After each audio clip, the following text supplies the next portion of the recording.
ammaanka xarunta koongareeska ee loo yaqaano USA Capitol ayaa aad loo adkeeyay kadib markii la helay warar sheegaya in Khamiista maanta xoog ku soo gali doonaan koox hubeysan waa sida ay booliisku sheegeen.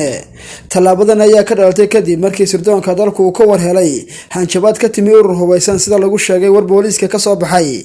Lamaha ammaanka ayaa sheegay inay isu diyaarinayaan khatar kasta oo ku timaada xarunta koongareeska. Golaha Koongareeska ee Mareykanka ayaa baajiyay kulan ay maanta ku lahaayeen kadib markii lagu wargeliyay khatarta taagan. Hase yeeshee waxay Koongareesku maanta kulankan ku qabsadeen aqalka odayaasha. Kulankan ay Koongareesku qabsanayeen ayaa lagaga doodayay hindisa sharciyada uu soo gudbiyay madaxweynaha cusub ee dalka Mareykanka ee Joe Biden. Hindisahan oo lacag xukuumadda madaxweyne Biden ugu talagashay sidii looga hortagi lahaa cudurka safmareenka ee COVID-19. booliiska ilaaliya xarunta USA Capitol ayaa sheegay in qeybaha kale ammaanka kala shaqeynayaan sidii looga hortagi lahaa khatarta taagan. War ka soo baxay booliiska ilaaliya xarunta Koongareeska USA Capitol ayaa lagu yiri si dhab ah ayaan u qaadayna xogta khatarta taagan.